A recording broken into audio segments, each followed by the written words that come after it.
السلام علیکم ناظرین، welcome to world heritage official. جی تو ناظرین، آج ہم بات کریں گے قطب مینار دہلی کے بارے میں۔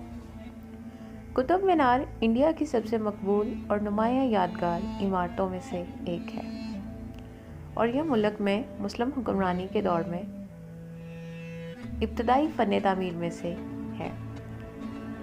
لیکن اب ایک عدالت فیصلہ کرے گی کہ کیا دہلی کے قطب مینار کمپلیکس میں صدیوں پہلے منہدم کیے گئے مندروں کو بحال کیا جانا چاہیے۔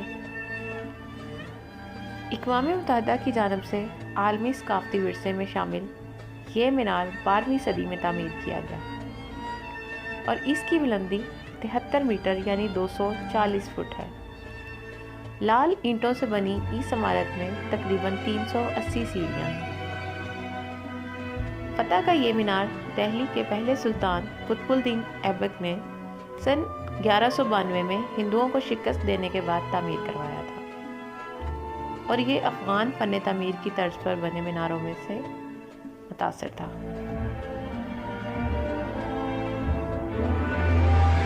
ان کے بعد بھی 3 حکمرانوں نے اس کی تزئین و آرائش کی اور اس کی بلندی میں توسیع کی گئی۔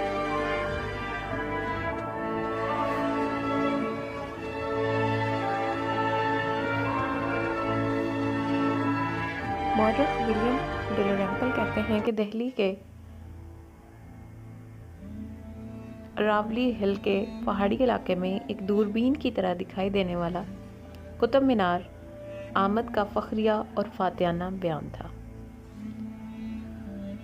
آرکیالوجیکل سروے آف انڈیا کے ایک سینئر افسر جے اے پیج کے سن 1926 میں لکھے گئے ایک نوٹ کے مطابق اس مینار پر مشتمل قلعہ بند کمپلیکس کی ایک متنازع تاریخ ہے۔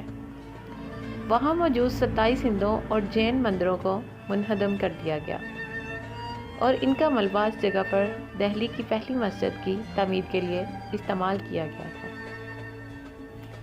ان مندروں میں سے ایک کے چبوترے کو برقرار رکھا گیا تھا اور اسے مسجد کی تعمیر میں ضم کر دیا گیا تھا۔ اس کمپلیکس میں قطب مینار کے علاوہ بھی بہت کچھ ہے۔ اس کمپلیکس میں 1600 سال پرانا 20 فٹ اونچا لوہے کا ستون ہے، جس نے صدیوں سے ہر طرح کے موسم اور وقت کی تباہ کاریوں کا سامنا کیا ہے۔ اس میں 5 محرابیں ہیں اور دہلی کے سلطانوں میں سے ایک کا مقبرہ بھی ہے۔ اس کمپلیکس میں موجود عمارتوں میں ہندو اور مسلمان فن نقاش نگاری استعمال کی گئی ہے۔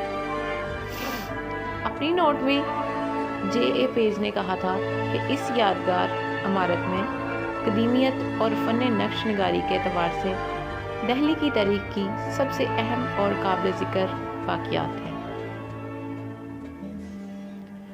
800 سال بعد انڈیا میں عدالت اس درخواست کی سماعت کر رہی ہے کہ اس کمپلیکس میں ماضی میں منہدم کیے گئے 27 مندروں کو بحال کیا جائے۔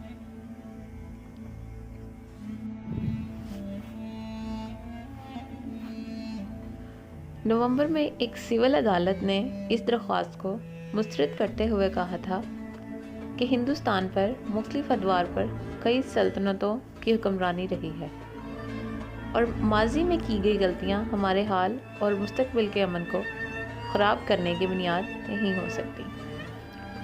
اب درخواست گزار نے اس عدالتی فیصلے کو اعلیٰ عدلیہ میں چیلنج کیا اور موقف اپنایا کہ جب مسجد سے بہت پہلے اس جگہ پر ایک مندر موجود تھا تو اسے بحال کیوں نہیں کیا جا سکتا۔ ہری کرشن جین کا ماننا ہے کہ ہندو دیوتا اب بھی اس کمپلیکس میں موجود ہیں۔ آثار قدیمہ کے ماہر اس کمپلیکس کی حیثیت کے متعلق واضح ہیں، اور اس یادگار کو وفاقی قانون کے تحت تحفظ حاصل ہے۔ وہ کہتے ہیں کہ اس کی حیثیت کو تبدیل یا واپس نہیں کیا جا سکتا، لیکن اسی طرح کے دیگر تنازعات جنہیں ہندو قوم پرست گروہوں کی حمایت حاصل ہے، وارانسی اور متحرہ کے شہروں میں مسمار کی گئی ہندو عبادت گاہوں پر بھی تعمیر کی گئی۔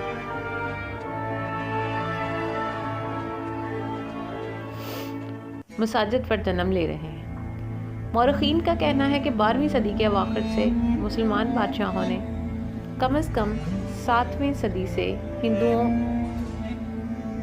بادشاہوں نے دشمن بادشاہوں یا باغیوں کی سرپرستی والے مندروں کو لوٹا، نئے سرے سے تعمیر کیا یا تباہ کیا۔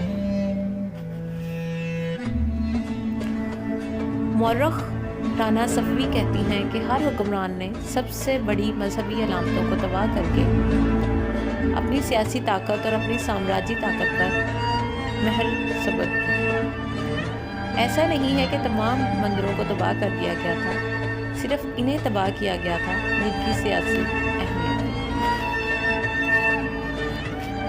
تھی۔ تو ناظرین، یہ تھی ہماری آج کی ویڈیو قطب مینار کے بارے میں۔ آپ کو ہماری یہ ویڈیو کیسی لگی اپنے کمنٹس میں ضرور بتائیے گا، اور مزید ایسی ویڈیوز کے لیے چینل کو سبسکرائب کرنا بالکل نہ بھولیں۔ نیکسٹ ویڈیو تک کے لیے اللہ حافظ، اپنی دعاؤں میں یاد رکھیے گا اور اپنا بہت سا خیال رکھیے گا۔